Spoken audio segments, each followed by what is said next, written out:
Today, Robert F. Kennedy Jr.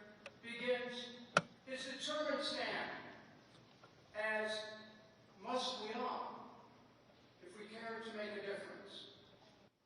Mindful of the prescient words of his great father, Senator Robert F. Kennedy, who once addressed students in Cape Town, South Africa, who thought, well, you know, we can never change the situation with apartheid.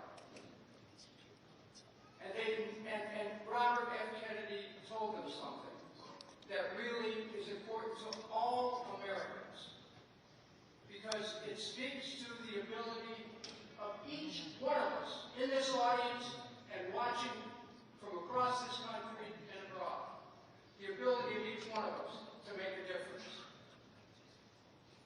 And Senator Kennedy said to these mostly young people words that are ingrained in this country's history. He said, each time a man or a woman stands up for an ideal, acts to improve the lot of others, or strikes out against injustice, he or she sends forth a tiny ripple of hope. And crossing each other from a million different centers of energy and daring, those ripples can create a current which can sweep down the mightiest walls of oppression and resistance. Ladies and gentlemen, I give you the next President of the United States, Robert F. Kennedy Jr.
Of food.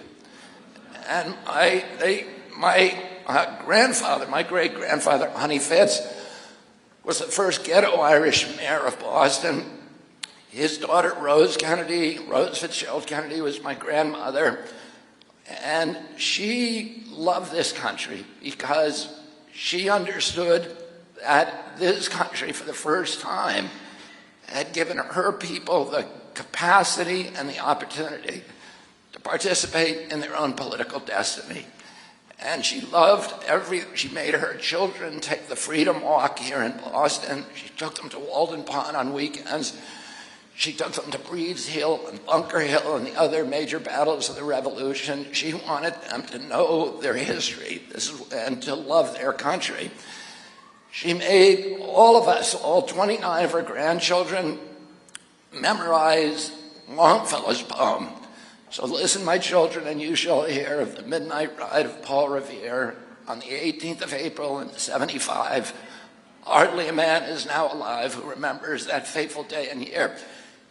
And Paul Revere took off 242 years ago last night from the Old North Church in the North End where she was born, my grandmother was born, and he rode out to Conquer to alert the countryside, and particularly the Minutemen, that a British troop of 800 men was coming to confiscate their arsenal and their powder dump. And those men met the British Army, the largest and most powerful empire in history, on the Old North Bridge 242 years ago today. And they drove them back.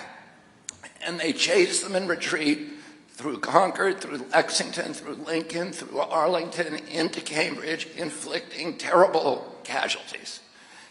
And that was the beginning of the American Revolution, but really the revolution had started 2 years before. And it started when the British had passed an oppressive law raising the taxes on tea in New England. And this was a law that the British Crown made in collusion with the British East India Company, which the king owned shares in, his ministers owned shares in, and most of the aristocracy owned shares in. And it was their plan to impose the tax on New England merchants, but exempt the British East India Company from the tax so that they could undersell everybody and that they would make a profit for their shareholders. So the revolution, and of course, the Americans responded by dressing as Wampanoag Indians and boarding the British East India Company's ships and dumping the tea into the harbor. And that's when the British sent that troop over here to quell the rebellion. So that rebellion was in part against empire, but the spear tip of that rebellion was a fury that the colonists had against the corrupt merger of state and corporate power.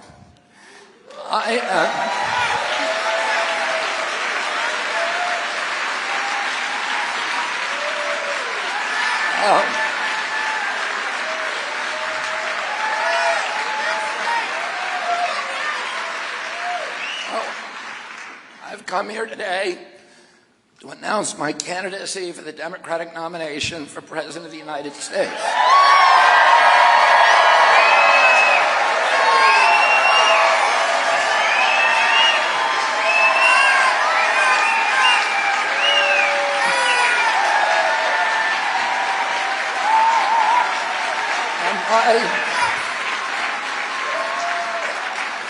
My mission over the next 18 months of this campaign and throughout my presidency will be to end the corrupt merger of state and corporate power that is threatening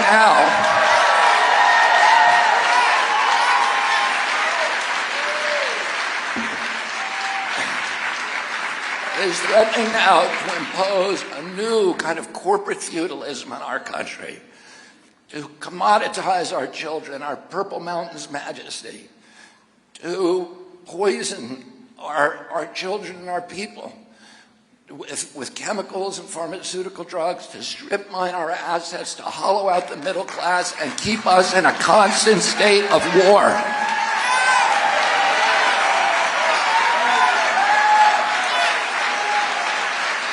Now, I want to start first of all, I can't understand that sign language. I want to start by thanking my wife, Cheryl Hines.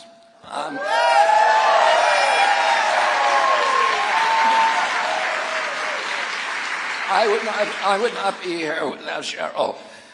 And I cannot describe in words what she has brought to my life, but she is the wisest person that I know. She's also one of the funniest people I know. And I think the American people get to know her that they are going to be more excited about having a really funny First Lady in the White House than they are about me being president.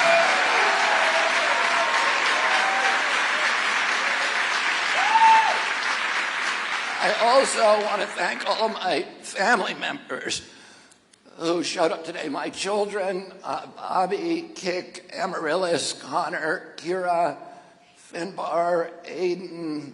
Did I leave any out? I told them to wear name tags, and I can't see them from here. And then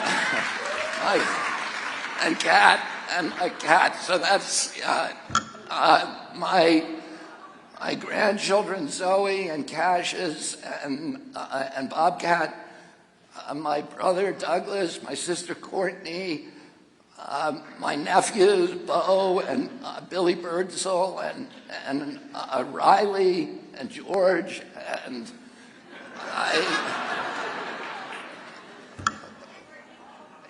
Anthony Shriver. I am so grateful for you coming here, and Gatto. I said Gatto. Okay. I'm very, very grateful to all of you for coming. There are other members of my family who are not here today. I'm going to make a confession because I know most American families, they never have any differences with each other. When one does, it's...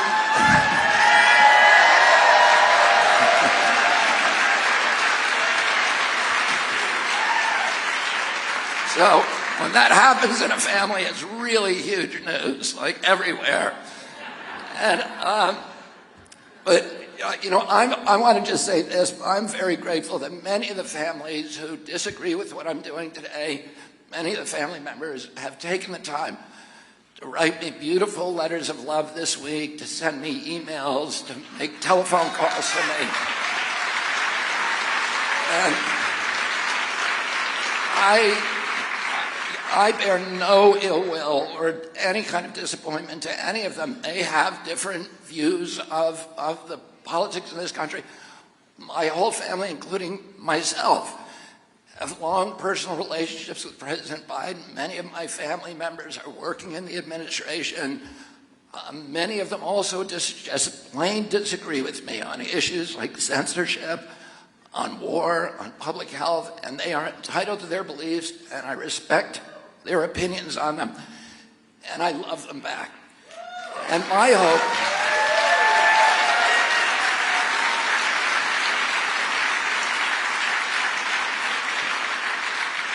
And is it too much to hope that we could have the same thing for our country? We have a polarization in this country today that is so toxic and so dangerous, and at any time since the Civil War. During the Civil War, Abraham Lincoln said, a country or a nation, a house divided against itself cannot stand. And when I talk to both Republican friends and Democratic friends, they talk about this division in almost apocalyptical terms. Nobody can see a safe way or a good way out of it. And people are preparing for a kind of a dystopian future. And one of the principal missions of my campaign and of my presidency is going to be to end that division.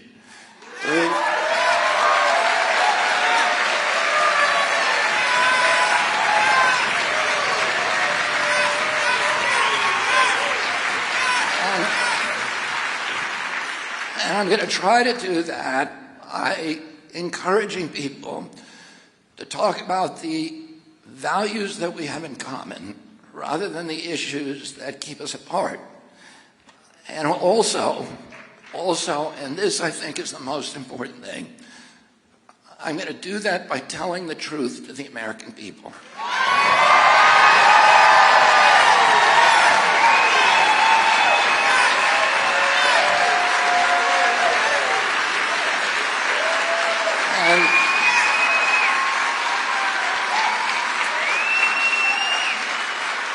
Because that is the core That is the core of this division, of course. When we fight each other, when blacks fight whites and Republicans fight Democrats and rural fights urban, the people, that merger of corporate power that sits at the top, is loving the fighting between us, among us, so that they can strip mine our country. And the thing that keeps us, the reason truth is so important, when I was a little boy, nobody in this country would dream that our government would ever lie to the American people. In fact, and that's not a joke, nobody believed it back then. In May of 1960, that changed a little when Gary Powers crashes U-2 in Russia, and the Eisenhower administration denied that we had a U-2 program because they didn't know at the time that the Russians had captured Gary Powers. And when the Russians produced them, it was a shock to the American people that their government had lied to them. And then in 1970, during the Vietnam War, of course, we all began to suspect that we were being lied to. And in 71, when the Pentagon Papers came out, we realized, oh, this is what they do. My father, just before he died, told me very sadly, people in authority lie. And the government now lies to us. We all know it. We take it for granted. When my uncle left office when he died in 1963, about 80% of Americans said they trusted their government. Today, 22% trust their government, and 22% trust the press, the lowest level ever. The media is at the lowest needed because we know the media lies to us now, and everybody knows that.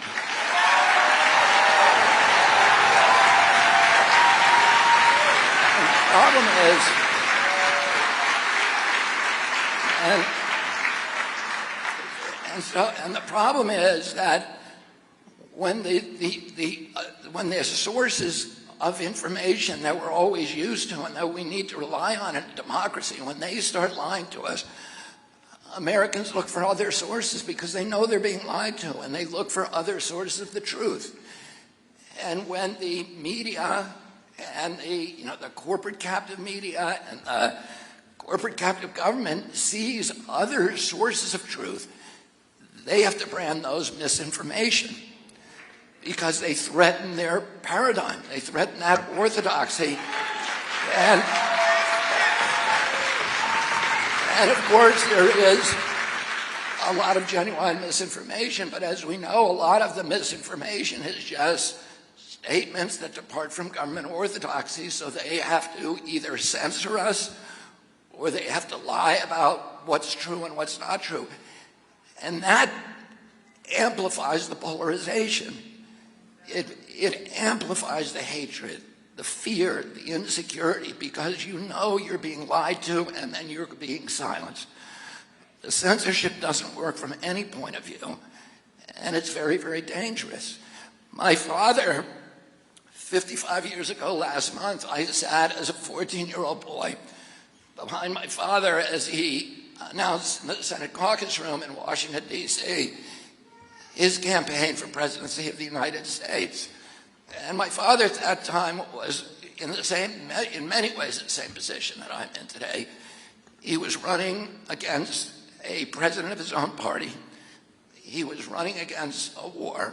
He was running at a time of unprecedented polarization in our country. And he had no chance of winning. My father, when he declared, had not a single molecule in him that he believed that he could win the Democratic nomination. Why is that? He had run his brother's campaign in 1960, 8 years before. But now, all the unions were against him with two exceptions, the United Auto Workers and Cesar Chavez's United Farm Workers. The liberal press was 100% against him, from the New York Times to the Village Voice. The labor union, the big city mayors were against him, including Mayor Daley, who had played a critical role in President Kennedy's nomination.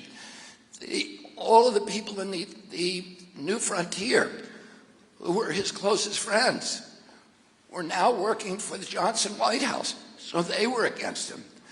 The only people that he had with him, even the universities were against him, because they were with McCarthy. The group of Hollywood, like Joanne Woodward, Paul Newman, who had been very close to him, worked very hard for my uncle in '60, were now working for McCarthy.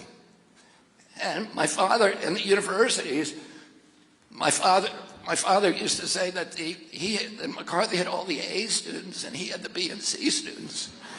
And so the only people he had were people, poor white people in rural areas like Appalachia, poor blacks in the Delta and in our cities in Watts and Harlem and East LA, and Indians on the Indian reservations, and that was kind of it.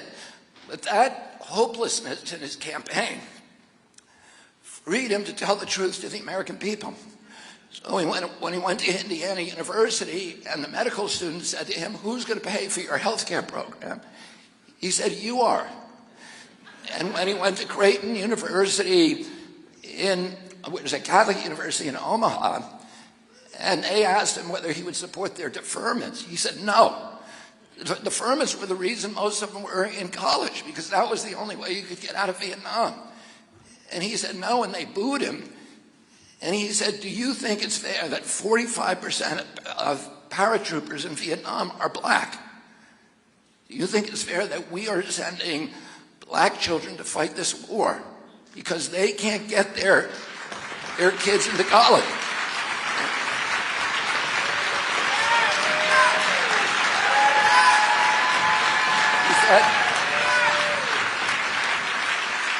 He said, "I can get my 10 kids into college and get them out of the war if I want to.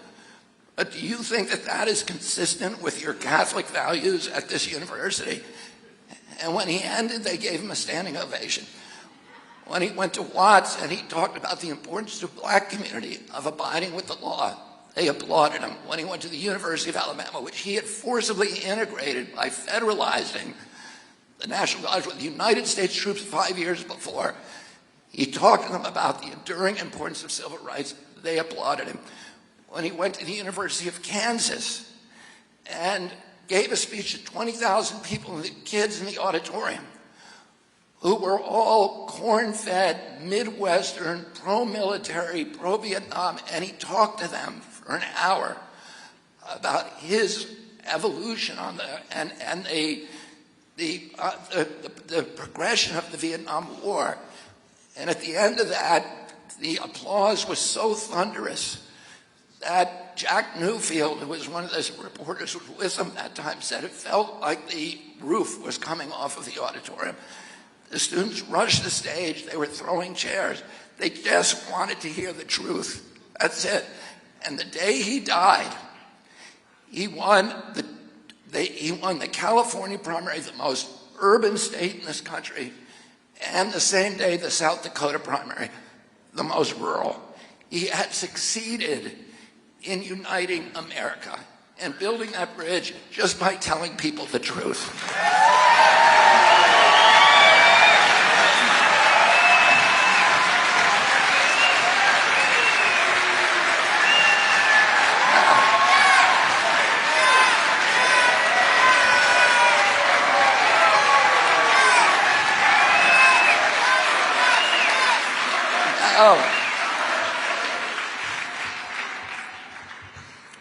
I was with my dad when he died in Los Angeles, and we brought him back to New York on Vice President Humphrey's plane on US 2, and we waked him at St. Patrick's Cathedral. And then we brought him from Penn Station in New York to Union Station in Washington, D.C. Normally that's a 2.5-hour train ride. But it took us 7.5 hours because there were 2 million people on the tracks. And that, I will never forget, as a 14-year-old boy, what I saw from the windows of that train that day. In all of the urban train stations in Trenton and Newark and Philadelphia and Baltimore, they were crowded with black and white men singing the battle hymn of the Republic. In the countryside, There were white people in military uniforms. There were blacks. There were rabbis and priests. I remember in Delaware there were 7 nuns standing in the back of a yellow pickup truck, just waving handkerchiefs at us as we passed. We saw, I remember passing a Little League game where all of the kids on both sides, both teams, the coaches, and all the spectators in the stand were standing with their hands at their hearts in salute. We saw Boy Scout troops saluting, military officers and personnel, hippies in tie-dye T-shirts. It was people holding up babies, mothers holding up babies. Many of them had American flags. Many of them had signs that said, "Goodbye, Bobby," or "Pray for us, Bobby." And we got to Union Station in Washington, and President Johnson met us there. And we drove my father's body up past the mall in Washington. And 3 months earlier, my father had communicated with Martin Luther King, and they decided to partner with Marion Wright Edelman, who was one of my father's aides, to organize. They saw that the Vietnam War was destroying the war on poverty. It was sucking all the money, and Johnson essentially had to pull the plug on the war on poverty. And my father told Martin, the poor are never going to get rights in this country until they start politically participating. Let's do a poor people's campaign like we did 2 years before with the Civil Rights, or 5 years before with the Civil Rights campaign.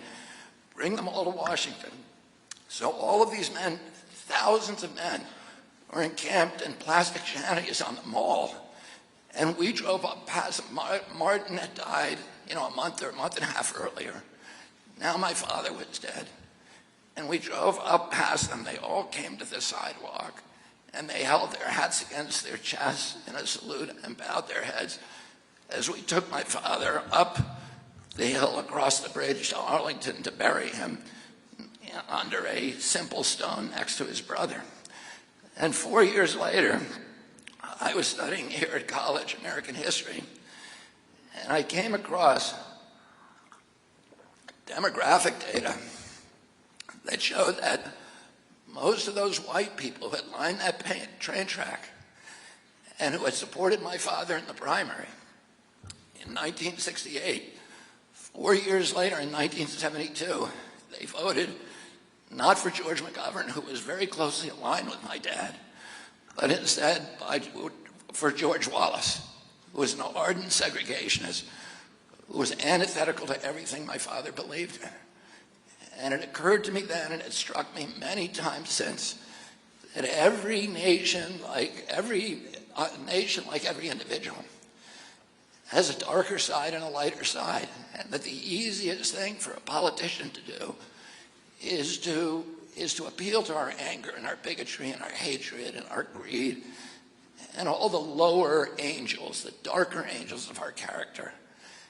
And that once in a while we get a political leader who tries to do successfully what my dad did, which is to talk to people in a way that gets them to transcend their narrow self-interest, gets them to transcend their fear and their bigotry and their anger, and see themselves as part of a community, sees themselves as part of a noble experiment, and helps them to find the hero that we all have in each of us.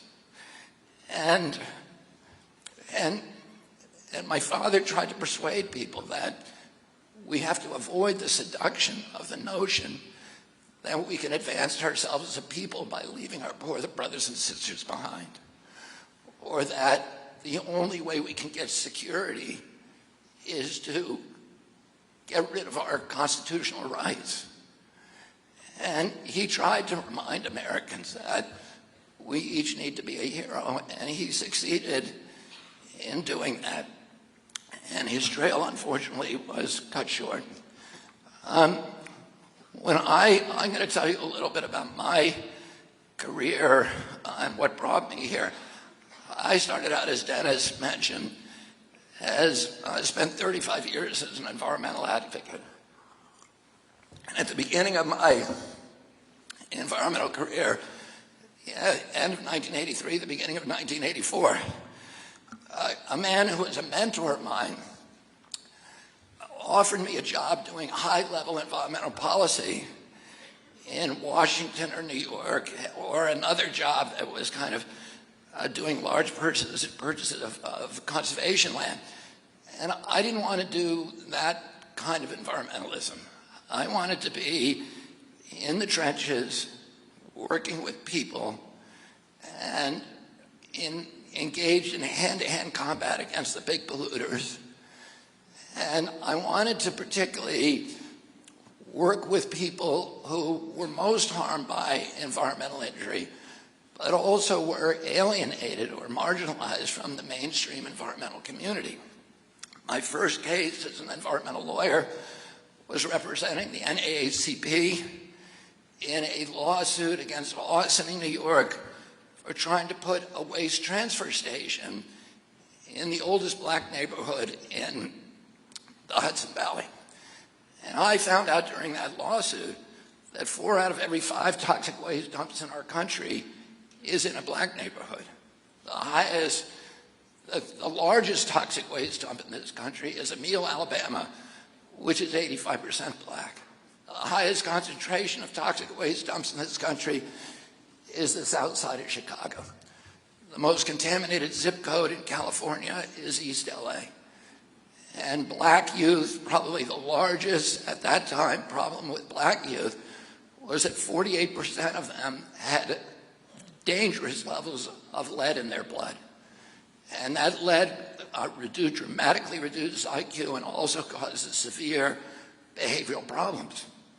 And I recognize, I spent a lot of my time over the next 30 years fighting on those kind of issues. I spent summer vacation in jail in maximum security prison in Puerto Rico in 2001 because I had successfully sued the Navy to stop bombing probably the poorest community in our country, the people, the black and brown people who live on the island of Vieques, who are American citizens, but they are not treated that way.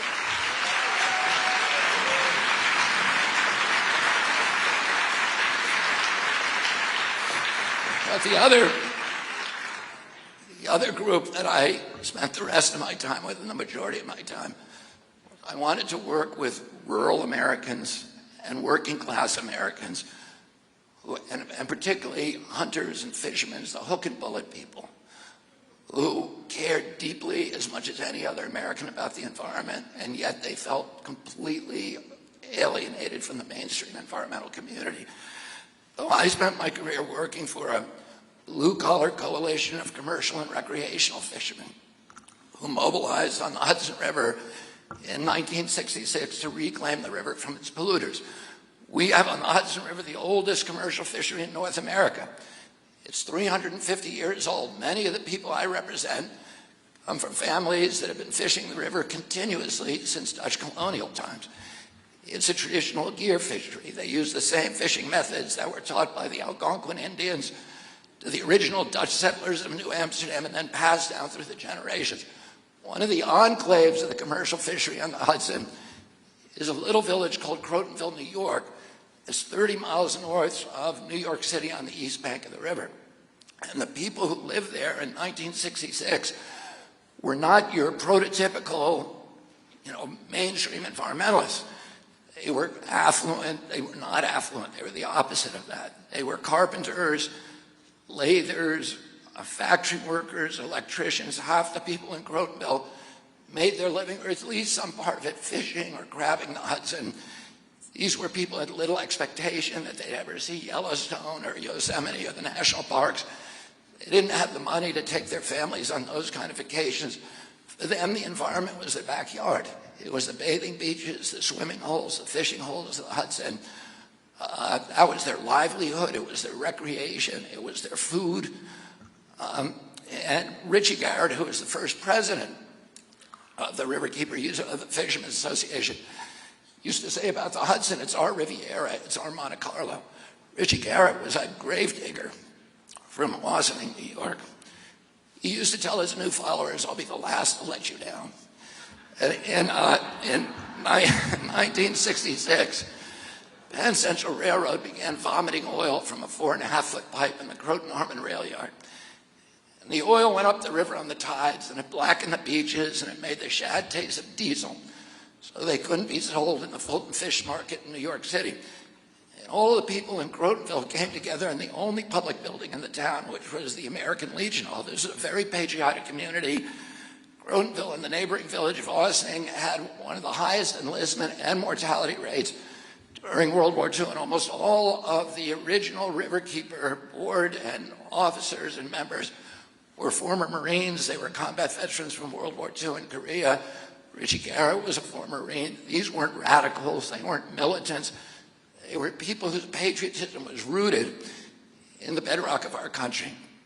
But that night they started talking about violence because they saw something that they thought they owned, which was the abundance of these fisheries and the purity and richness of the Hudson River's waters. And it was being robbed from them by large corporate entities over whom they had no control. And they'd been to the government agencies that are supposed to protect Americans from pollution, the Corps of Engineers, the Conservation Department, the Coast Guard, and they were given the bum's rush. Richie Garrett made more than a dozen separate visits to the Corps of Engineers office in Manhattan, begging the Corps colonel to do his job and shut down the Penn Central pipe. And the colonel finally told them in exasperation, these are important people. Speaking of the Penn Central Board of Directors, we can't treat them that way. In other words, we can't force them to comply with the law. So this was classic agency capture. These agencies, these regulatory agencies, had become the sock puppets for the industry they were supposed to be regulating. And by this evening in March of 1966, 300 men and women came together in that American Legion Hall in Crotonville, and all of them had come to the conclusion that government was in cahoots with the polluters. And the only way they were going to reclaim the river for themselves is if they confronted the polluters directly. And somebody suggested they put a match to the oil slick coming out of the Penn Central pipe and burn it up. Somebody else said they should roll a mattress up and jam it up the pipe and flood the rail yard with its own waste.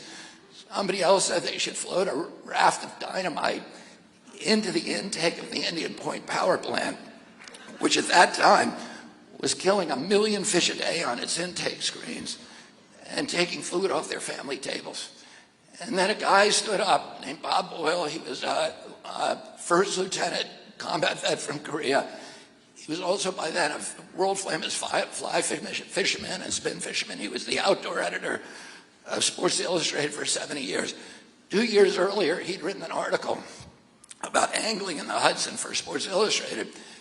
And in researching it, he had come across an ancient navigational statute called the 1888 Rivers and Harbors Act. And that statute said it was illegal to pollute any waterway in the United States. You had to pay a big penalty if you got caught. But also there was a bounty provision that said anybody who turned in the polluter got to keep half the fine. And he had checked it out with lawyers. The law had never been enforced in 80 years, but it was still on the books. And that evening, he stood in front of this group, and he said, we shouldn't be talking about breaking the law. We should be talking about enforcing it. And they resolved that evening that they were going to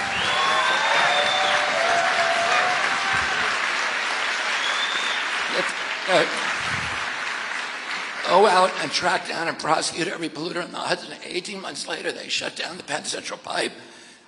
They got to keep $2,000. There was 2 weeks of wild celebration in the town. They used the money that was left over to go after Ciba Geigy, Tuck Tape, Standard Brand, American Cyanamid, the biggest corporation in America, and winning. In 1973, they collected the highest penalty in the United States history against a corporate polluter. They got $200,000 from Anaconda Wire and Cable for dumping toxics at Hastings in New York. They used that money to build a boat. They hired a full-time riverkeeper, a former commercial fisherman, John Cronin. They hired me using bounty money as their attorney. And over the next couple of decades, we bought over 500 successful legal actions against Hudson River polluters.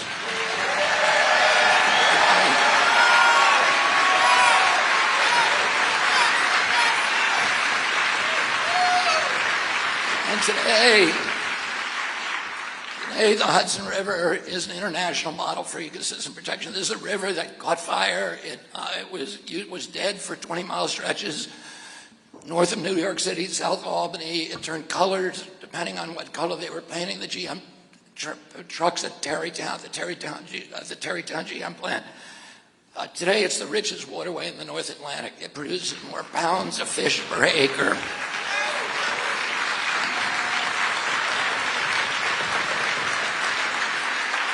And more biomass per gallon than any other waterway in the Atlantic Ocean north of the equator. And the miraculous resurrection of the Hudson has inspired the creation of river keepers, water keepers, now 350 of them in 46 countries. We're now the biggest water protection group in the world. One of the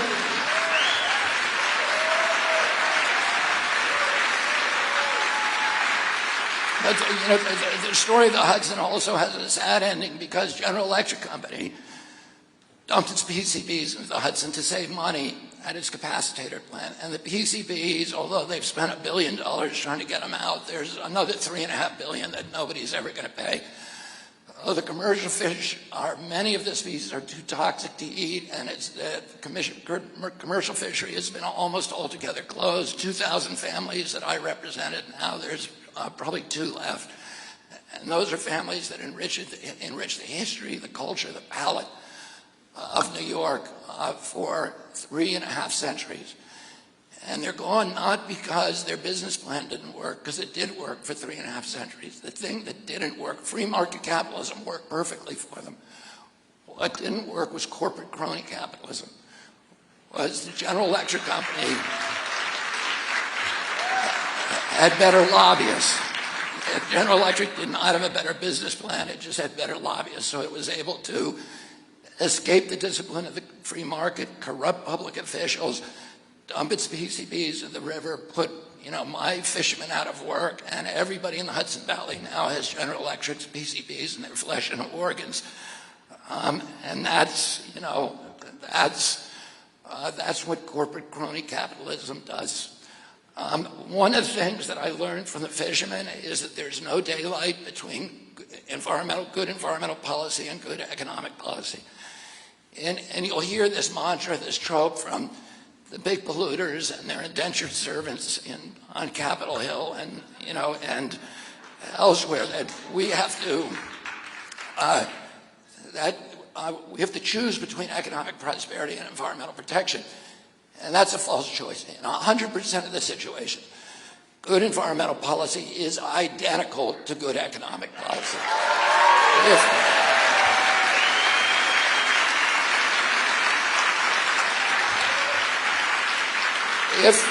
If we want to measure our economy, and this is how we ought to be measuring it, based upon how it produces jobs and the dignity of jobs over the generations, and how it preserves the value of the assets of our community.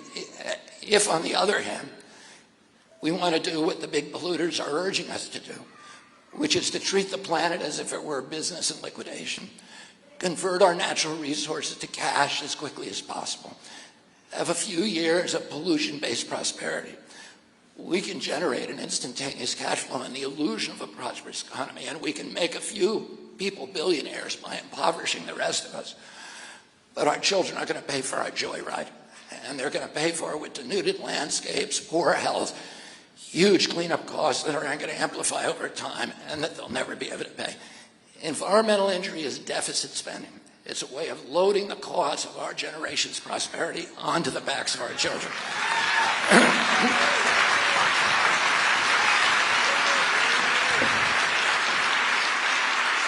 And one of the things that I've done over the past 30 years as an environmental advocate is to constantly go around and confront this argument that an investment in our environment is a diminishment of our nation's wealth. It doesn't diminish our wealth. It's an investment in infrastructure, the same as investing in telecommunications or road construction. It's an investment we have to make if we're going to ensure the economic vitality of our generation and future generations. And by the way, we're not protecting the environment just for the sake of the fish and the birds. We're protecting it for our own sake, because those things Those things enrich us. They enrich us economically, spiritually, culturally, and all these other ways.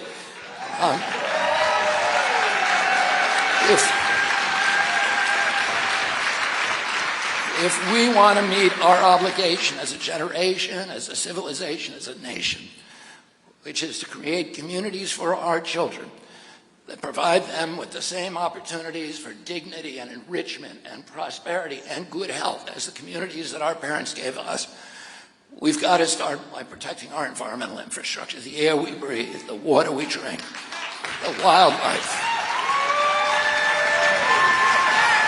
the fisheries,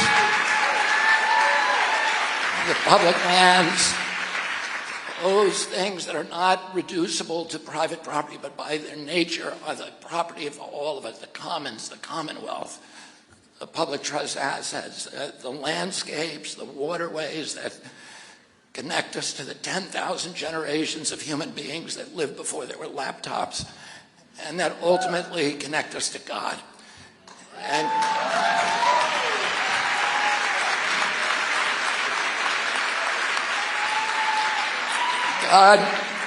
God talks to human beings through many vectors, through each other, through organized religion, through the great books of those religions, through wise people, through art and music and literature and poetry, but nowhere with such detail and grace and color and joy as through creation.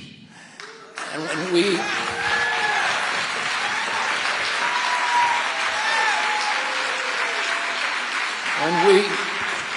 we destroy a species, when we destroy a special place, we're diminishing our capacity to sense the divine, understand who God is, and what our own potential is as human beings. And Father Martin once told me that the definition of sin is an injury to another human being or to God, to our relationship with God. And when we eliminate, my children are going to grow up in a world where they will never see the kind of explosions of color from butterflies that I saw every time I walked into my garden, because 80 or 90% of the butterflies are gone, the flying insects.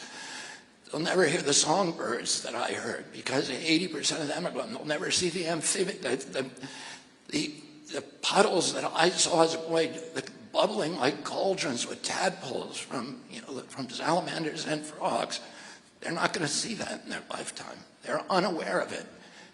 And it's like God is a tapestry and he's talking to us from all of these different vectors. And we're pulling threads out of that capacity. And it is such a crime against our children. And I think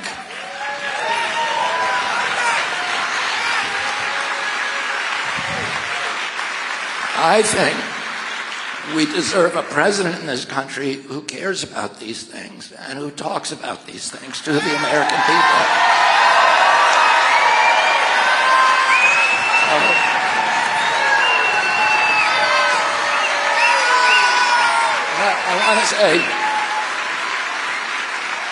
I want to say one other thing. Nature is the social safety net. When we had the Great Depression, 10,000 men who lost their jobs went down to the Hudson River to find oysters and blue crabs and sturgeon and shad and herring and alewives, and they fed themselves, their family, and some made money. And that was all. Nature's our social safety net. It's infrastructure.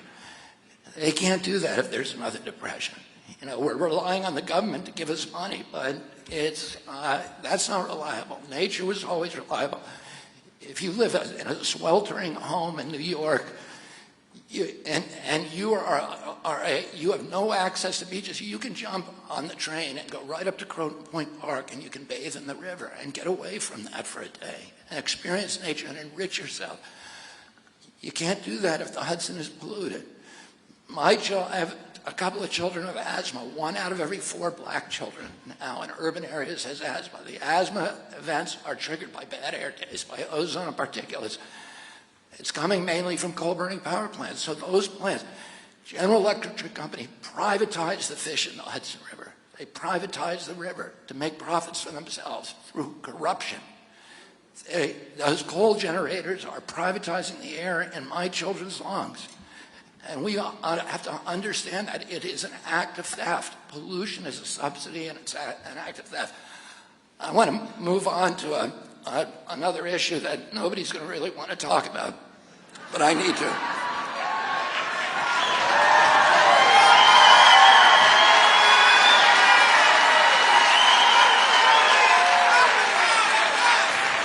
Listen, I'm going to tell you right now, I'm about halfway done with this speech. Oh, and this is what happens when you censor somebody for 18 years.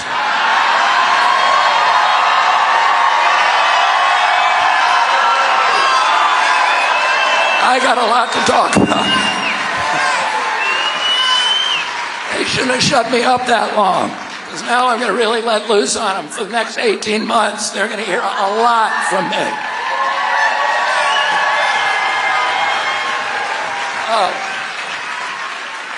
I'm going to talk about lockdowns. And nobody wants to talk about it.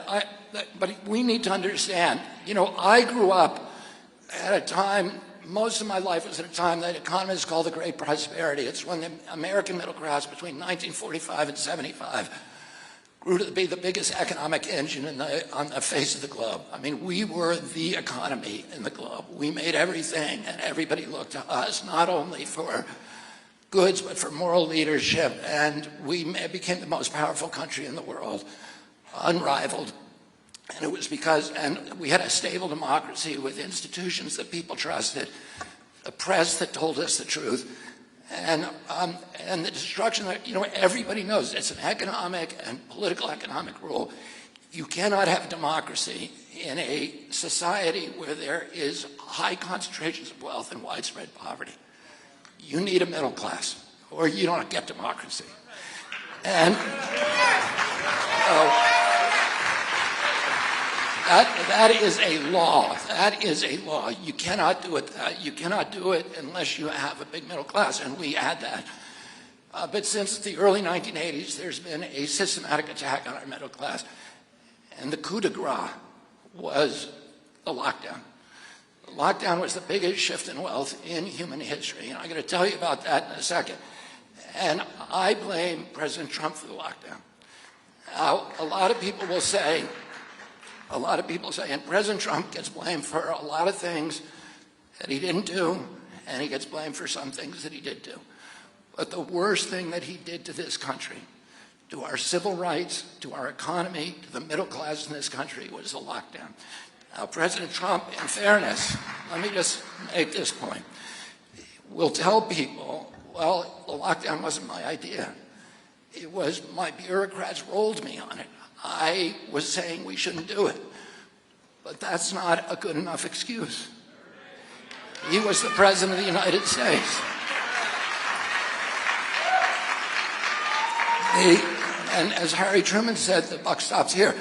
On May 2nd, 2020, 600 doctors signed a letter to President Trump begging him not to allow the lockdowns. And they said, because at that time, all of the pandemic protocols anywhere in the world, the WHO, CDC, everywhere, the European Health Agency, all says you never do mass lockdowns.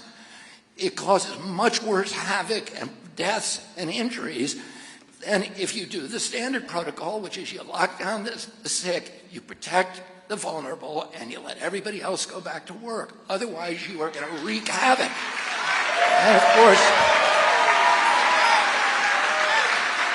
and I wrote about it for the, on Instagram. I was writing every day. I was citing these economic studies that showed every point in unemployment you get 37,000 excess deaths from heart attacks, suicides, plus imprisonments. And I was writing about this. And they dumped me from the social. They said that's misinformation, but it was not. But people were saying it. People knew it. It wasn't just me. And we now know, of course, that it's true. There's now study after study and every comparison between The states and nations that locked down compared to those who didn't, had shown the ones who locked down, the more you locked down, the worse you got. Worse COVID deaths, worse excess deaths. Sweden's numbers came out this week. Sweden was the only country in Europe that didn't lock down. It had the lowest excess deaths in Europe, which is very predictable. The nation that led the lockdowns was us, and we had the highest body count of COVID on Earth. We have 4.2% of the world's population. We had 16% of the COVID deaths. At some point, even the media is going to have to say, stop saying this was a success story.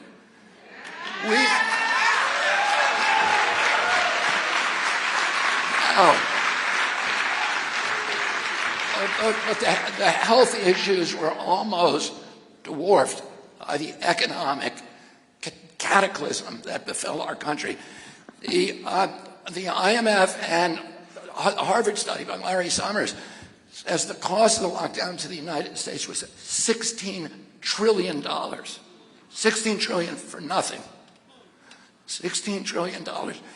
We shifted $4 trillion from the middle class in this country to the super rich. We created 500 new billionaires. The existing billionaires increased their wealth, according to the Oxfam study that came out 3 days ago, by 30%. This was a gift to the rich. And guess what? The ones who were, the people who got riches were the social media companies like Amazon and Facebook and Microsoft that were conspiring with President Trump's White House to censor people like me. So the very people who were profiting on those lockdowns were the ones who were strip mining the wealth from the middle class in this country. Amazon got to close down all of its competitors. 3.3 million businesses it shut down. And I'm in a lawsuit involving Amazon for censoring one of my books.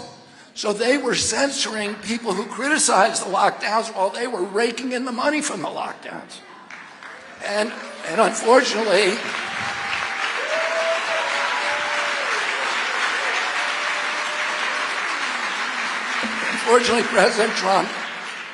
President Trump's White House was colluding with them.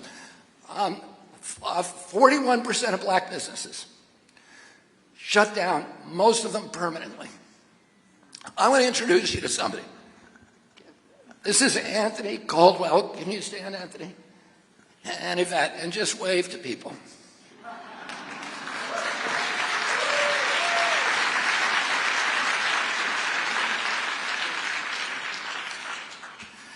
And Anthony Caldwell is from Boston. He was a chef, a very, very successful chef in this town for 19 years. He and Yvette saved every penny they had to build their dream, which was that he would have his own restaurant by the time he was 50 years old. It was called 50 Kitchen. It was the hottest spot in Dorchester, which is the town that my grandfather and grandmother lived in. They were turning away crowds. Boston Magazine called him a culinary genius. It was a mix of Asian fusion food with soul food. And then the lockdowns came.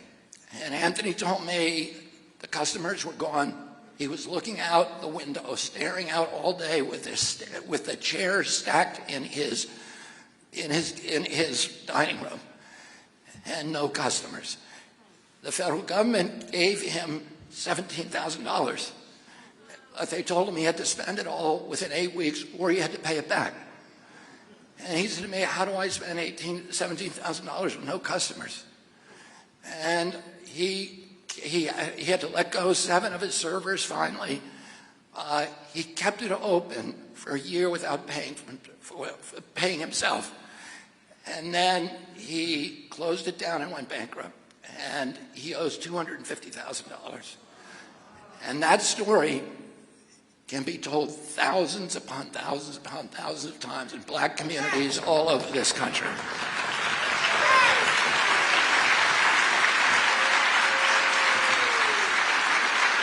These lockdowns were a war on the poor, and they were a war on American children. According to the Brown University study, children in this country, toddlers, lost 22 IQ points. A third of children are going to need, throughout their school careers, are going to need remedial education. Children all over the country have missed their milestones. What is CDC's response? Here's CDC's response. CDC, 5 months ago, revised its milestones. So that now a child no longer is expected to walk at 1 year. They walk at 18 months. And a child now does not have to have 50 words in 24 months. It's 30 months. So instead of fixing the problem, they are trying to cover it up. And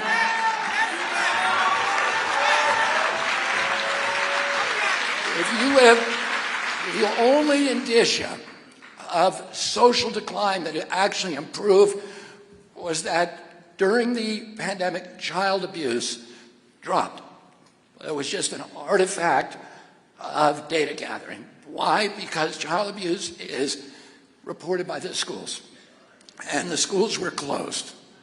And the kids were locked at home with their abusers. 55% of teenagers report being abused during the lockdowns. 13% physically abused. It was also the schools were the places where people had hot lunches, where kids stayed at home, watching screens or not, eating potato chips. We gained on average 29 pounds. And it was the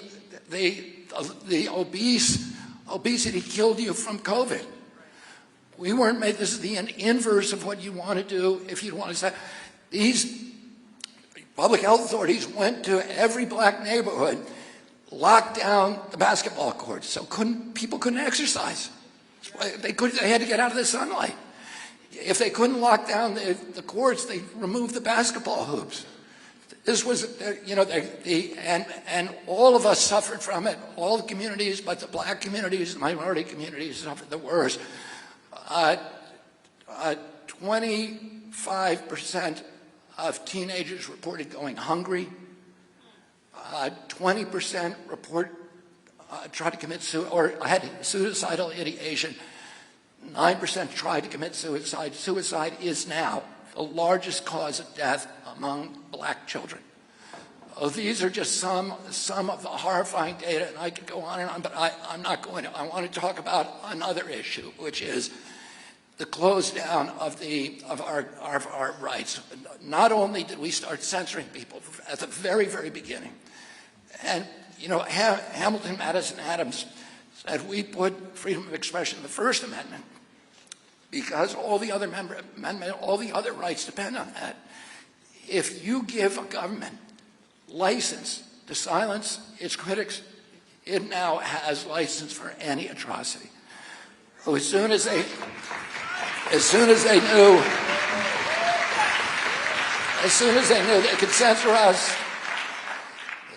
they could censor us, they then went after the other part of the First Amendment, freedom of worship. They closed every church in this country without any scientific citation for a year, without any notice and comment rulemaking. Democracy was simply abolished. They then went after freedom of assembly. They told us we had to social distance. They went after our property rights, the Fifth Amendment. They closed 3.3 million businesses with no due process, no just compensation.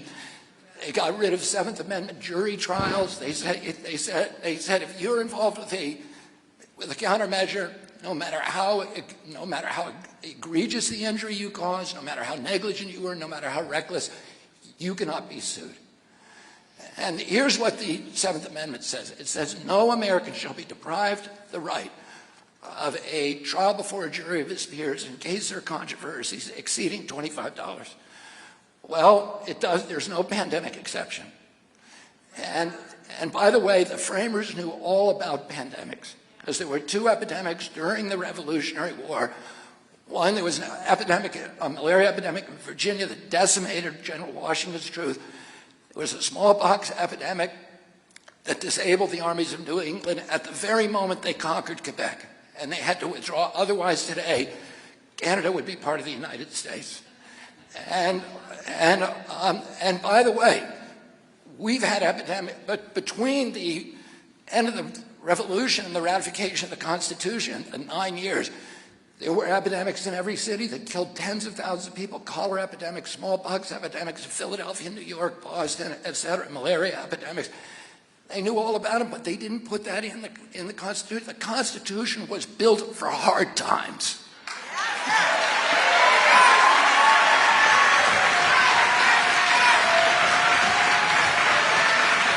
It wasn't built for the easy time. It was built during the Civil War. There were 659,000 soldiers who died in the Civil War. That's the equivalent of 7,200,000 today. Our country was this close from falling apart. It was a much worse crisis than this pandemic. Yet when Lincoln tried to ban habeas corpus, the court said, you can't do that. You cannot do that. It doesn't matter how bad the crisis is. You cannot do it. It's the Constitution. It's the heart and soul of our country.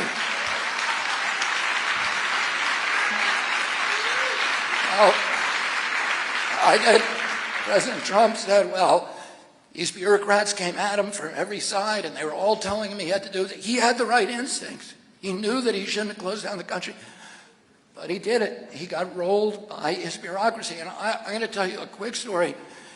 During the Cuban Missile Crisis, the ExComm committee, which was all the intelligence officials and military officials, 11 of the 13 on there. My father was on there, and so was Bob McNamara. So those are the exceptions. But all of the doyens, the gurus, the old gray men who were, the Curtis LeMay and Louis Lemonster, the generals from the Joint Chiefs, they all said, we got to go in and bomb the missile sites in Cuba, the 64 missile sites in Cuba. And my uncle said to him, well, wait a minute, what's going to happen? Who's on those gun crews? Are those Cubans or are those Russians? And they said, we don't know. And he said, well, if they're Russians and we kill Russians, isn't Russia then going to have to go into Berlin? And they were like, well, we don't think they'll do that. And my uncle said, I want to see the aerial photographs. And he looked at the aerial photographs, and he said, who has, on the Cuban side, who gives permission to fire? Does it come from Russia? Does it come from Fidel? Does it come from the individual gun crews? Because if it comes from Fidel, he's going to fire them. If it comes from the individual gun crews, then you're putting the fate of the world in the hands of those commanders, 64 men. They didn't know. So he said, we're not doing it. And he did something else. And all I'm saying is, you need a president at this time in history who can stand up to his bureaucracy.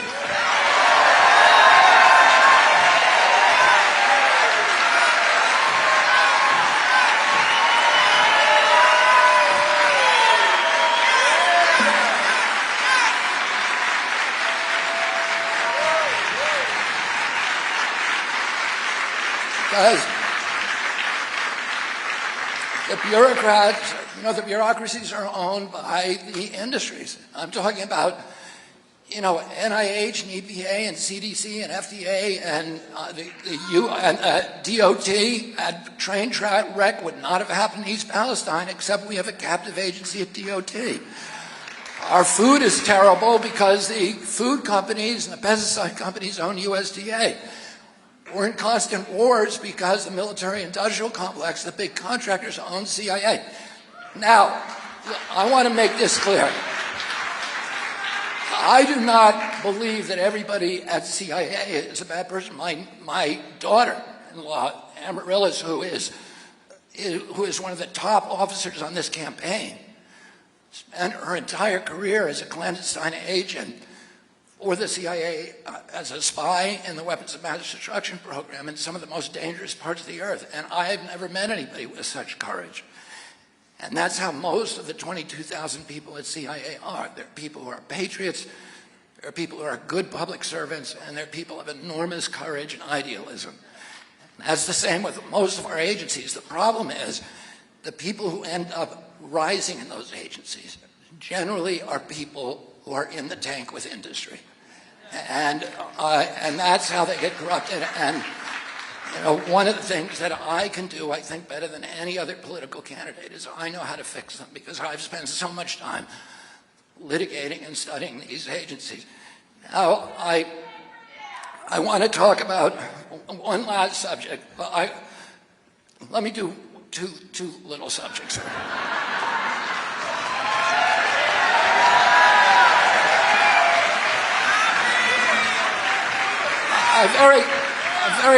Very quickly, I want to just talk about the chronic disease epidemic, because to me, arguably, this is the worst attack on the middle class in this country. We have the worst healthcare system in the United States of America. What do I mean by that? I mean that we spend more on healthcare by far than any other country, and we have the worst health outcomes. We spend $4.3 trillion annually on health, $4.3 trillion, and about 84% of that goes to treating chronic disease. Now, why is that? Because America has the highest chronic disease burden in the world, and we didn't always. In 1940s, 50s, and 60s, we had a really healthy population. We had only 6% of our people, of our citizens or children, had chronic disease. By 1988, that became 12.8%, so it doubled. Today, by 2006, it was 54%. We have the sickest generation in American history.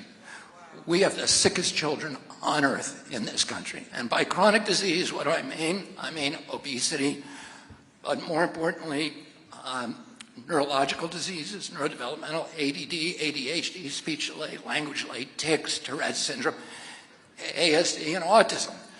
Autism went from 1 in every 10,000 people in my generation to 1 in every 34 kids today. Now, one of the talking points that the industry and their crooked legislative regulators will say is, oh, well, we just started noticing it for the first time. Missing autism is like missing a train wreck, so it's an absurd, but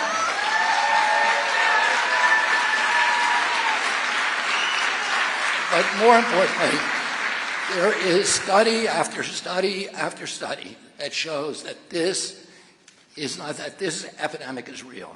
It is not the result of changing diagnostic criteria. It is not the result of better recognition. It is an epidemic. And it's common sense, because if it was changing diagnostic criteria, you'd see people my age with full-blown autism, 69 years old. I have never seen somebody my age with full-blown autism. I mean stimming, toe walking, head banging, nonverbal, non-toilet trained. And I've been around at the spear tip of people with intellectual disabilities my whole life. My aunt founded Special Olympics. I worked in it from when I was a kid. My cousin, my dear cousin Anthony Shriver, is the founder of Best Buddies. This has been in the DNA of my family. I spent 200 hours working at Wasaik Home for the Retarded in the Hudson Valley when I was a teenager. I haven't seen it. Somebody my age who looks like that, and yet in my kids' schools, there are many, many children who look like that. And why aren't we asking the question, what happened? Congress said,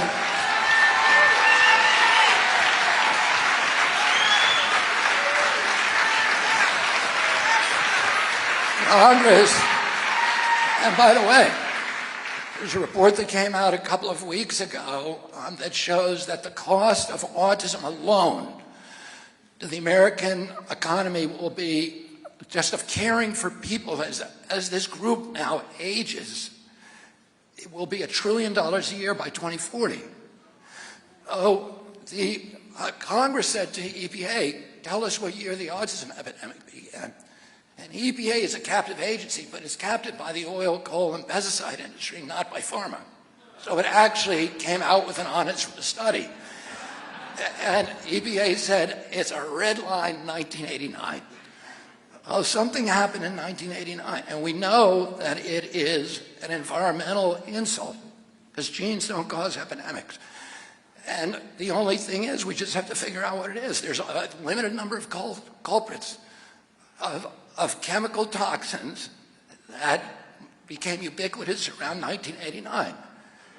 And so, you know, that's something that NIH is a $42 billion budget. And by the way, it wasn't just those neurological disorders that started then. All these autoimmune diseases started. If you're my age, you never saw anybody with rheumatoid arthritis or juvenile diabetes when you were younger. The allergic diseases, food allergies, peanut allergies, and eczema, anaphylaxis, which now are ubiquitous, are at 27% of our school budgets are now going to special education. This is crippling to the middle class in this country. And we need to figure out what it is. And I can tell you this. When I am the President of the United States, I am going to end the chronic disease epidemic in this country.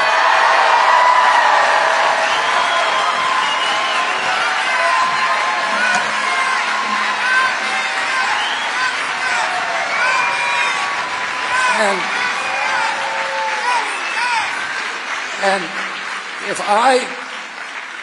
I have not significantly dropped the level of chronic disease in our children by the end of my first term, I do not want you to re-elect me.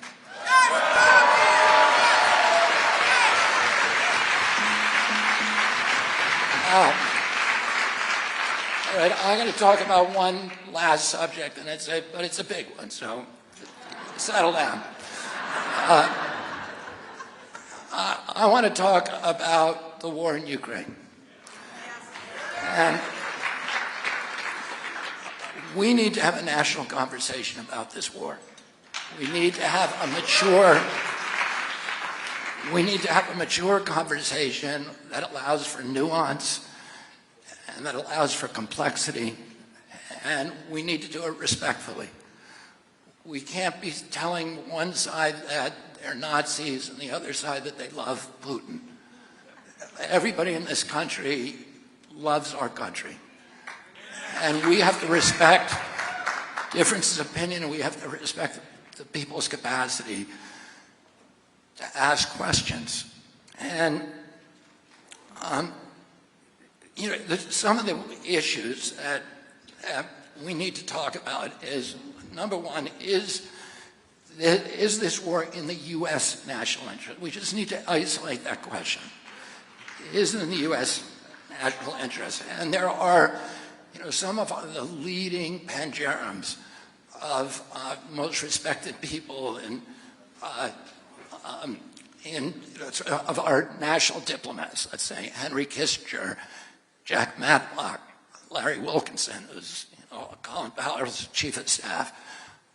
They all have said definitively, if you just want to ask, is it in our national interest? It is not.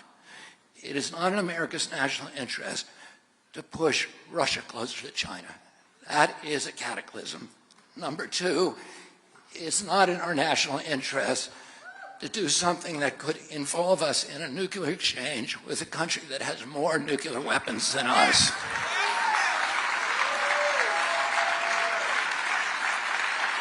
Now, having said that, I want to say that we are in the Ukraine for all the right reasons. We are there because we are a good people. And, you know, Abraham Lincoln said America is a great nation because we're a good nation. And we continue to be a good people. And we are there because of our compassion, the Ukrainian people who have been brutalized, who have been illegally invaded, and have shown extraordinary valor and courage defending their country and defending, you know, their families and their beliefs and their liberties and their independence, things that Americans have to admire. My own son, Connor, I'm very, very proud that Connor joined the Foreign Legion and fought in the Ukraine and during the Kharkiv offensive as a machine gunner for a special forces group.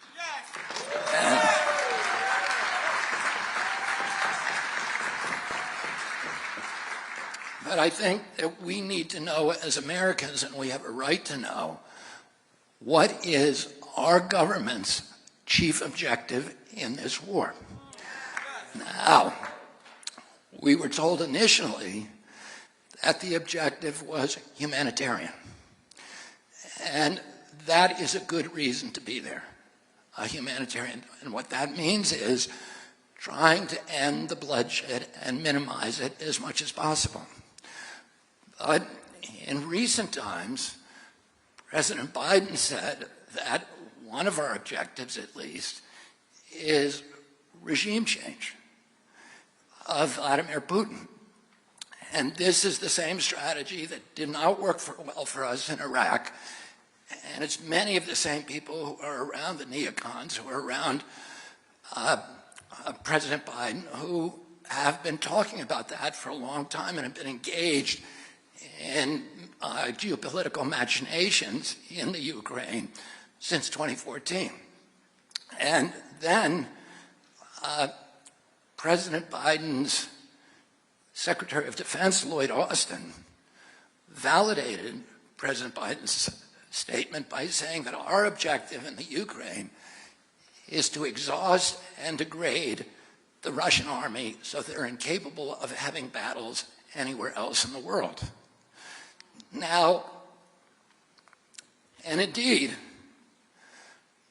many of the steps that we've taken in the Ukraine have seemed to indicate that our interest is in prolonging the war rather than shortening it. So if those are our objectives, to have regime change and exhaust the Russians, that is completely antithetical to a humanitarian mission.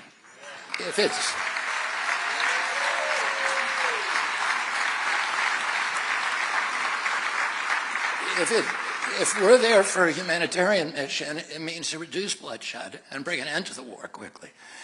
If we're there to exhaust the Russians or regime change, then doesn't it mean that the Ukraine is just a pawn in a geopolitical battle between two great superpowers, and that our strategy is to put the flower of Ukrainian youth into an abattoir of death in order to exhaust Russia? And if that's true, then we need to know about it. If it's not true, then we need a pretty good discussion with the President and the Secretary of Defense and others to tell us exactly what are we doing there. And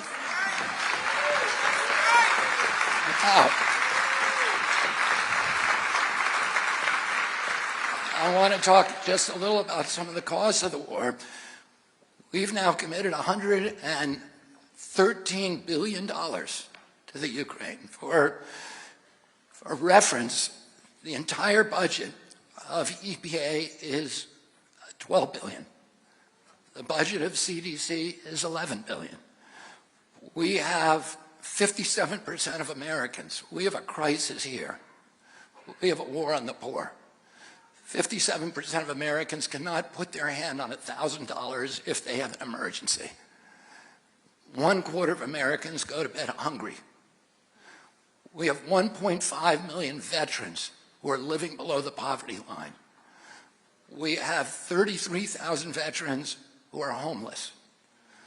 We have 23 veterans a day who are killing themselves.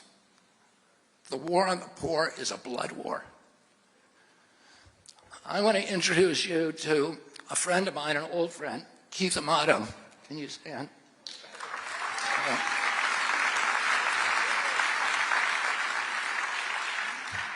And Keith is a commercial fisherman out of Provincetown and Wellfleet, and occasionally Shinnecock and Islip off the Long Island. And we have we've known each other for many, many years. We have a weekly ritual where Keith discovered years ago that at Whole Foods drops the price of oysters on Friday to $1. This is an ad for Whole Foods. For $1. He knows this because his son-in-law actually owns the Wellfleet oyster bed where the oysters come from. So every Friday, Keith goes and picks up 30 oysters, brings them to my house, and I pay for the oysters. He shucks them, he makes the mayonnaise sauce, and we eat them. And we have an amazing friendship and are very, very close. But Keith is on disability. That does not allow him to work anymore. And he has been surviving on food stamps. And on March 1st, he got a recorded telephone call from the government saying that his food stamps allocation is going to be dropped next month from $283 a month to $25. 30 million Americans got that phone call. 30 million Americans. The same month, the government announced that it is going to drop Medicare for up to 15 million Americans. The same month, the government announced that it is printing $300 billion extra dollars to pay off the Silicon Valley Bank, to bail it out. And we announced, the Biden administration announced 750 additional millions of dollars that we're going to send to the Ukraine. So we have money for wars, and we have money for bankers that need bailouts. Well, what happens to the American people when they are on hard times? Shouldn't we have compassion for them?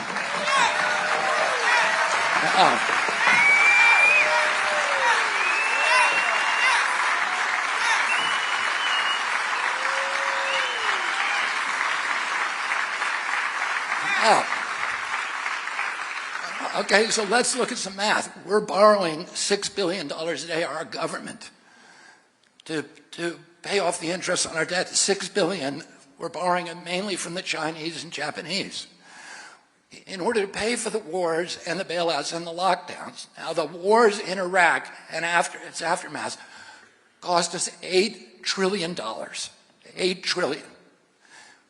We spent $16 trillion on the lockdown. That's $24 trillion. Does anybody wonder why we don't have a middle class in this country anymore? So how do we get this money? Well, we're borrowing it as fast as we can from the Japanese and the Chinese, which is not a good thing. But the other thing is we're just printing it. Between 1900 and 2008, we printed $1 trillion. That was all of the money we printed in a century. Between 2008 and today, we've printed $10 trillion. 10 centuries worth of wealth to pay for bailouts and lockdowns. We're just printing money. And what happens to, how does that pay off? Through inflation. And inflation is a tax on the poor. Oh, Keith had his food stamp check dropped to $25, and you try going shopping on $25. You have to be crazy to think that is going to, you're going to survive a week on $25 a day. Oh, he's spending $25 on food. They got his food stamps to pay the inflation. His food bill has doubled over the past 2 years. And for basic foodstuffs like chicken, dairy, and milk, it's gone up 78%. We are starving American people, and we are cutting them off from the kind of aid that we should be giving, that we're instead spending on being the policemen of the world. We have 800 bases around the world now. We spend $880 billion a year on our military. We were supposed to get a peace dividend. After the Soviet Union collapsed, we were supposed to go from $6 billion to $2 billion. That was a peace dividend. And then we were going to spend the rest, bring it home, and build schools and infrastructure. Instead, we've made up a bunch of foreign enemies and different enemies and things that we got to do to spend more money. The military-industrial complex and the intelligence agencies are telling us we got. Instead of dropping it to 2, we raised it to 8.8. So that's where we are. This is what's happening. You know, if you go back to the beginning of our history, our founders made so many clear warnings against Americans getting involved in foreign wars, because they said trying to be an imperium abroad is going to destroy democracy at home. It is going to turn us into a garrison state, a national security state, and a surveillance state. They said the two are inconsistent. You cannot be an imperial nation abroad and a democracy at home. And and John Quincy Adams really spoke for all of the framers when he said, "America goes not abroad in search of monsters to destroy." It's something we cannot afford to do in our country. My grandfather, Joseph Kennedy, said, well, we need to build Fortress America.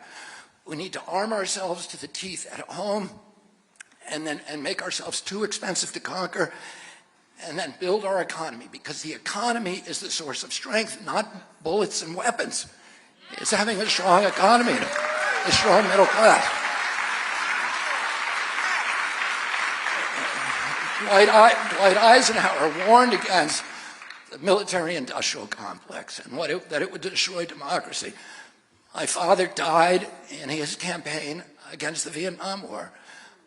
Martin Luther King broke with the civil rights movement on Vietnam, and he said, this has got to be our priority, because you're not seeing that there is a direct link between poverty at home and war, poverty and violence, and oppression at home and war abroad. You cannot separate them. As long as we're making war, as long as our major exports are weapons in war, we will never have a middle class in this country. And my uncle, President Kennedy, said that, told his best friend Ben Bradley, he said, Bradley asked him, what do you want on your gravestone? What's your epithet? And he said he kept the peace. That's what he wanted. He said the principal job of every president of the United States was to keep our country out of war. And he succeeded in doing it. And he succeeded in doing that. And instead, he started investing in the Kennedy Milk Program and Alliance for Progress, the USAID, to rebuild to build middle classes in countries so that they could enjoy democracy. He started the Peace Corps because he said he wanted foreigners to know Americans not by, military uniforms, but by people who came in their communities to help him. And, it's very, very difficult to fairly judge who the best presidents in our history were.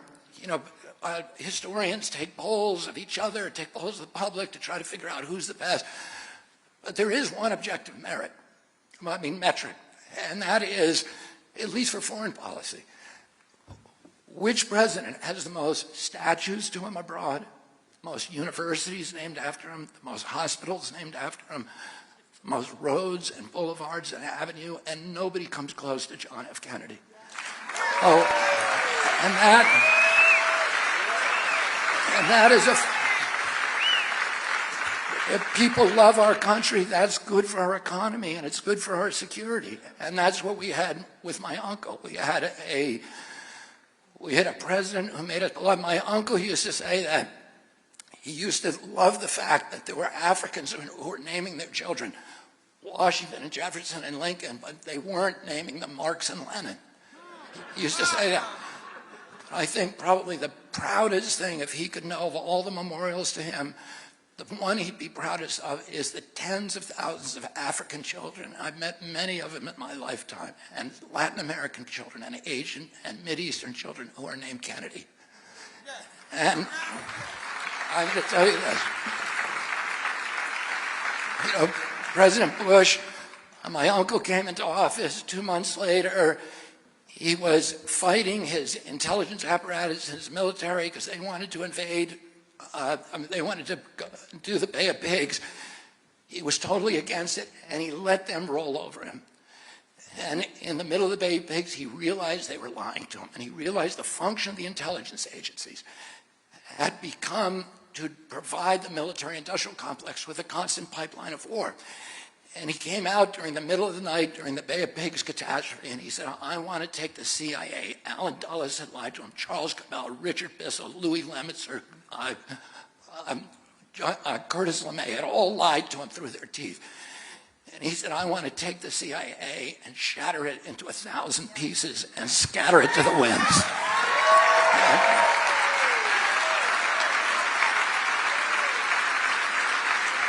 And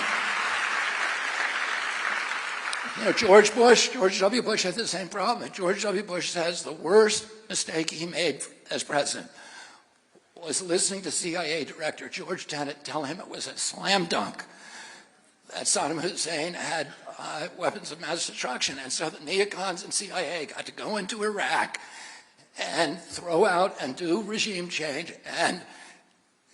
And we got now we've spent $8 trillion. And what do we get for that $8 trillion? Nothing. Worse than nothing.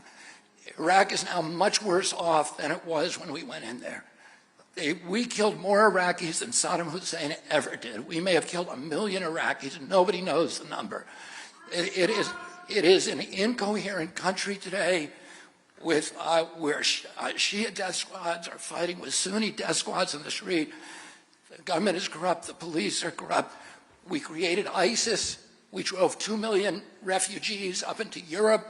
They destabilized democracy for a generation in Europe. They caused Brexit. This is the cost of the Iraq war. $8 trillion there, $16 trillion for the lockdowns, $24 trillion, nothing to show except a devastated middle class in the United States of America, and we need to put an end to that.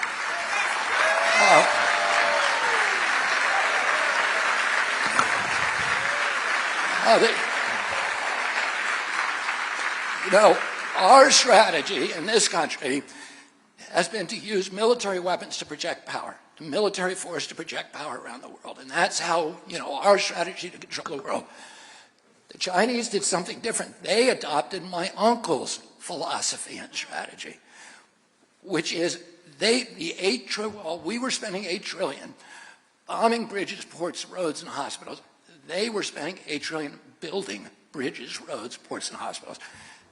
And they are now displacing us as trade partners of most of the African nations and Latin America. Brazil just switched to the Chinese currency away from the dollar.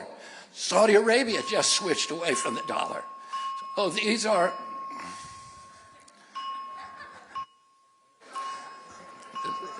Is that the... Okay, we're okay.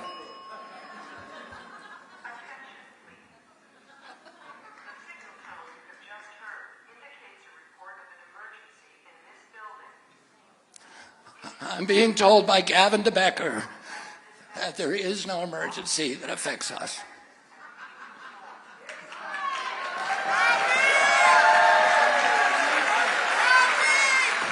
All right, well, I'm going to finish up.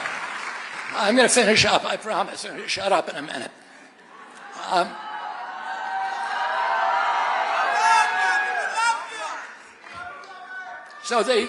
So the Chinese, we've now lost,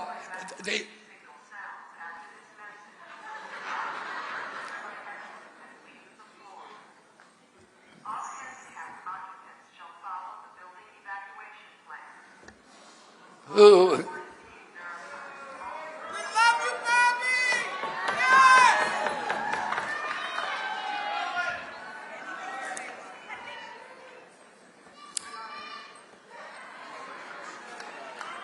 okay. Nice try.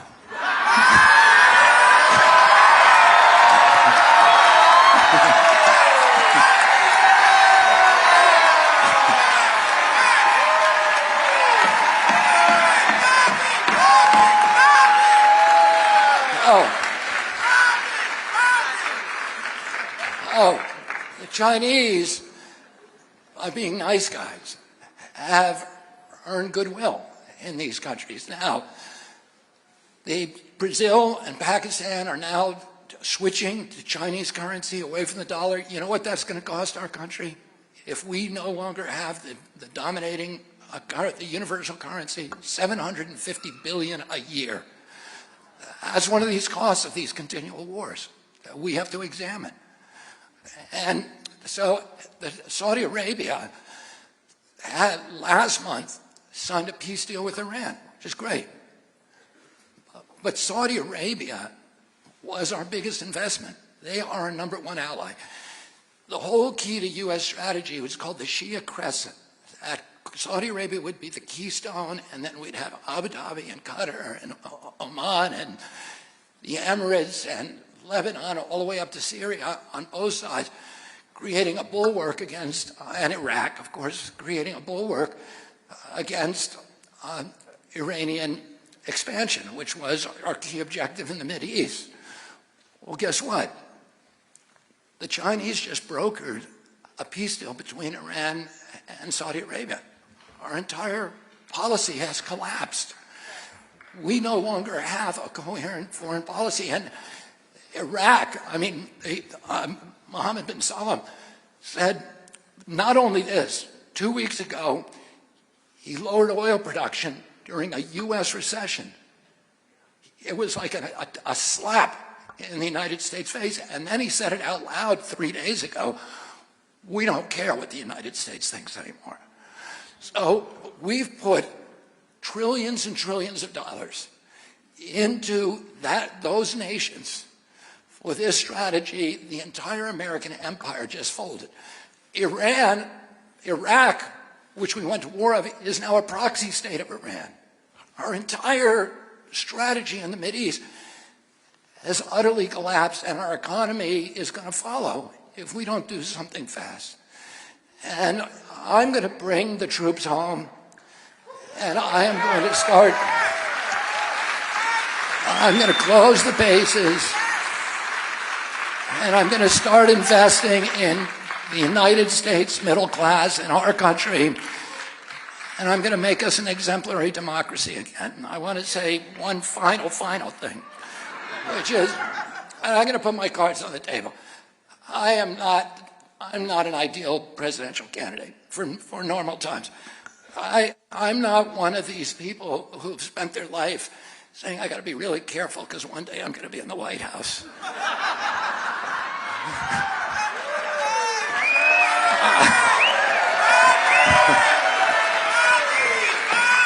I actually did the opposite of that.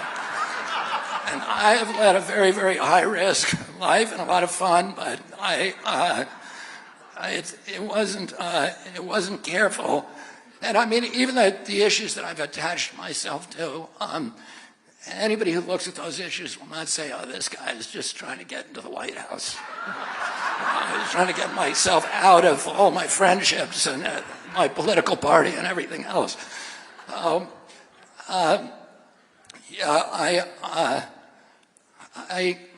had a rambunctious youth, and it lasted until my early 60s. And I told my wife the other day, I said, I got so many skeletons in my closet that if they could vote, I could be king of the world.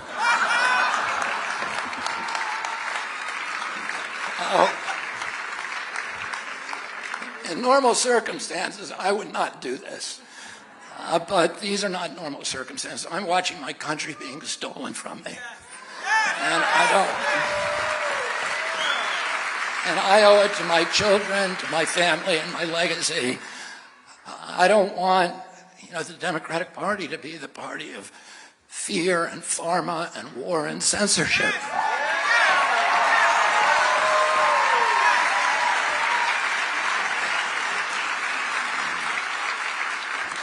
We have to be more than just neocons with woke bobbleheads.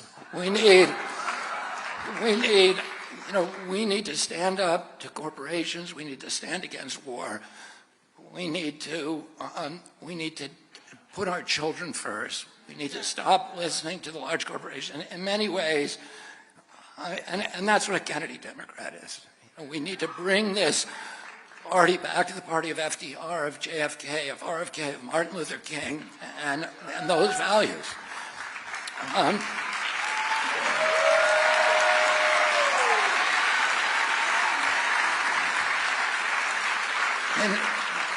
in many ways, I have spent my lifetime preparing for this office because I've spent so much time suing these, these agencies. I know the agencies. I know, how NIH works, how CDC works, how FDA works, EPA. And Michael Baum, who's sitting here in the front row, is my law partner, who was one of the lead attorneys with Brent Wisner on our Monsanto case. When we got the Monsanto papers, we realized that we found emails that showed that the head of the pesticide division at EPA was secretly working for Monsanto for forever. And that's true in all of these agencies. And most politicians, when they come in, they want to, they sincerely want to fix the agencies. They want to fix the government. They want to drain the swamp. But they get in there and they don't know what to do with these sprawling bureaucracies, 30, 40,000 people and their own culture and their own history, and people have been there forever, and it's really hard for them to change that. So rather than do that, they concentrate on another agenda and they put somebody safe to run that agency. President Trump brought Scott Gottlieb in. President Trump took $1 million from Pfizer and then appointed a guy who essentially was a Pfizer lobbyist. He was a business partner of Pfizer to run the agency, and then he, of course, made $88 billion for Pfizer on one vaccine and then left to join Pfizer's board. That's not draining the swamp. That is the swamp. And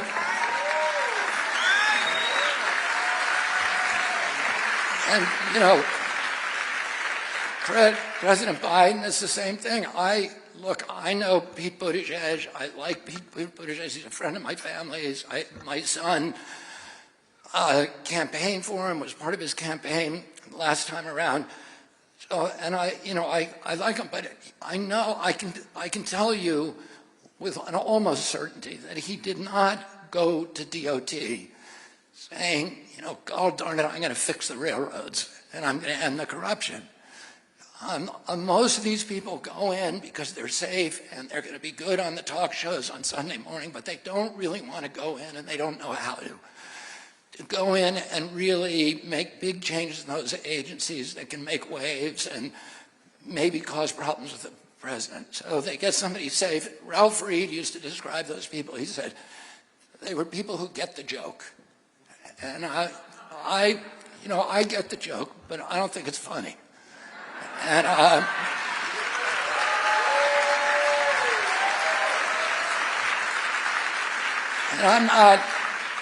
I'm not safe. I am not safe. For the vested interests, I'm not safe. My job is to keep you safe. And that's what I'm going to do. My dad,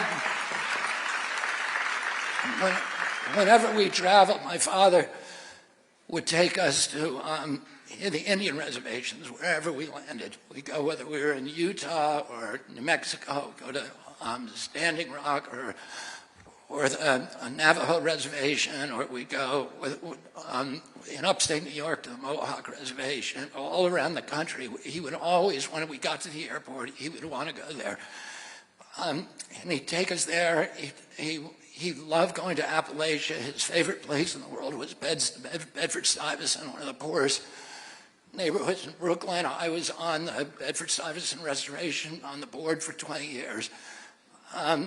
He would take us to Harlem. When we were kids, little kids, he would put us, or to Appalachia, to the white mining communities in Appalachia. He would put us in the back of a station wagon, and he would drive us into southeast Washington. And we would go to the playgrounds there and talk to people. And my father would say to us, when he came back one time from the Delta, he said, we were all at the dinner table when he came in, and he said, I was in a tar paper shack today. It was smaller than this dining room, and there were 2 families living there, and the children get 1 meal a day. And when you get older, I want you to help those people. And when we would go into southeast Washington or Appalachia, he would say to us, these are your people. These are Kennedy people. He said the other people, the big shots, the corporations, the millionaires don't need the Kennedys. They have lobbyists, they have PR firms, they have lawyers. And he said, these are your people, and these are the people you need to spend your life helping. And when I'm president, I'm going to be president for those people. We're going to take back this country. You give me a piece of ground and a sword, and I am going to take back this country with your help, the help of all the homeless Republicans and Democrats and independents who are Americans first. Thank you all very much.